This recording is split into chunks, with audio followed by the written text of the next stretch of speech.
राष्ट्रीय बाल अधिकार संरक्षण आयोग की खंडपीठ ने आयोग की सदस्य प्रीति भारद्वाज दलाल की अध्यक्षता में स्थानीय पंचायत भवन में बेंच लगाकर बच्चों की शिकायतें सुनी।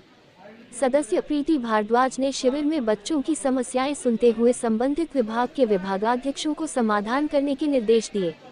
उन्होंने कहा कि सरकारी योजनाओं व सेवाओं का लाभ लेने से कोई भी पात्र बच्चा वंचित नहीं रहना चाहिए। उन्होंने कहा कि आयोग बच्चों के अधिकारों की रक्षा के लिए वचनबद्ध है। एनसीपीसीआर की सदस्य प्रीति भारद्वाज दलाल ने कहा कि राष्ट्रीय बाल अधिकार संरक्षण आयोग का उद्देश्य बाल अधिकारों का संरक्षण सुनिश्चित करना है। उन्होंने कहा कि देश प्रदेश में एक ऐसी व्यवस्था स्थापित करना है जो बच्चों के हित में सभी कानूनी प्रावधानों, उनके संरक्षण और विकास के लिए प्रदेश में चलाई जा रही समस्त योजनाओं के क्रियान्वयन की निगरानी कर सके। उन्होंने कहा कि समाज में दिव्यांग बच्चों के प्रति संवेदना जरूरी है। बताना चाहती हूँ कि बाल संरक्षण आयोग खंडपीठ के द्वारा मेरे द्वारा कुछ बच्चे आए हुए हैं, जिसमें उनकी मुख्य समस्याओं के समाधान के लिए कार्य किया जाएगा। और इस शिविर के आयोजन के द्वारा उन बेसहारा बच्चों, बाल मजदूरों, दिव्यांग बच्चों की उन समस्याओं का समाधान किया जाएगा जिनके लिए उन्हें समय समय पर सरकार को अवगत कराना पड़ता है। और इसके माध्यम से मैं सरकार को ये भी बताना चाहूँगी, ये एक बहुत अनूठी पहल है जिसके द्वारा इन बच्चों की समस्याओं को सुनने के लिए इतना अच्छा कार्यक्रम का आयोजन किया गया है। सर, ये राष्ट्रीय बाल अधिकार संरक्षण आयोग की तरफ से एक बेंच शिविर का आयोजन आज किया जा रहा है।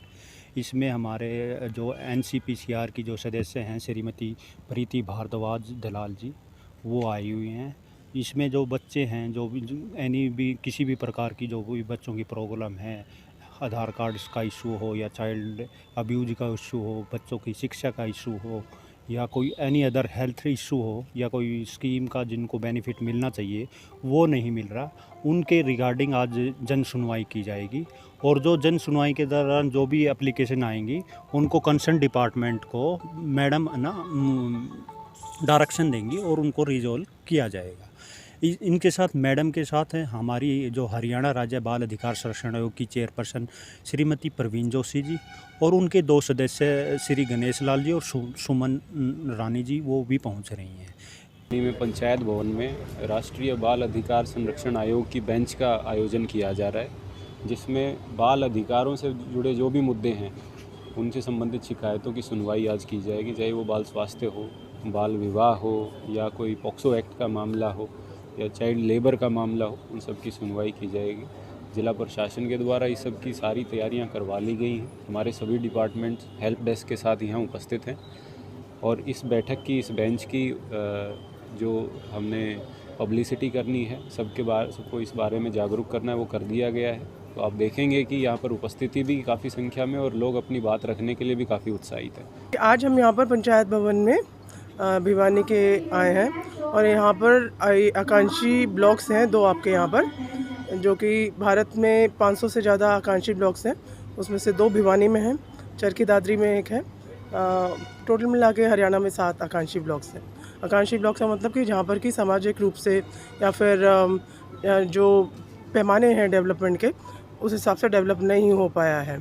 तो उस चीज़ को जानते और समझते हुए आयोग ने पूरे भारतवर्ष में जितने भी आकांक्षी ब्लॉक्स हैं वहाँ पर बच्चों से संबंधित जो भी समस्याएं हैं, चाहे वो आधार से संबंधित या बैंक से संबंधित या फिर विकलांगता से संबंधित, हेल्थ से, साइकोलॉजी से, एजुकेशन से, स्वास्थ्य से, किसी भी चीज़ से संबंधित यदि उनकी कोई समस्याएं हैं और चाइल्ड लेबर से संबंधित कोई भी समस्याएं हैं, उसको सुनने के लिए आज हम आए हैं। आयोग जो है पिछले 10-15 दिन से इन ब्लॉक्स में लगा हुआ है और जितने भी आंगनवाड़ी हैं या फिर स्कूल्स हैं, उनके लिए हम लोगों ने मैपिंग टूल्स तैयार करे हैं।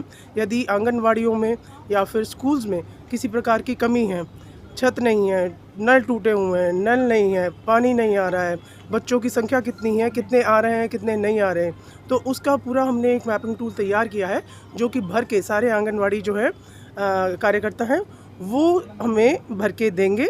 साथ साथ में जितने भी स्कूल्स हैं उनके लिए भी एक मैपिंग टूल तैयार किया गया है, वो भी भर के देंगे। तो वो अलग अलग एक टूल इज इक्विवेलेंट टू एक कंप्लेंट, सो वो हमारे पास आना है, बाकी है। बाकी इस वक्त तक 120 से ज़्यादा कंप्लेंट्स ऑलरेडी आ चुकी हैं।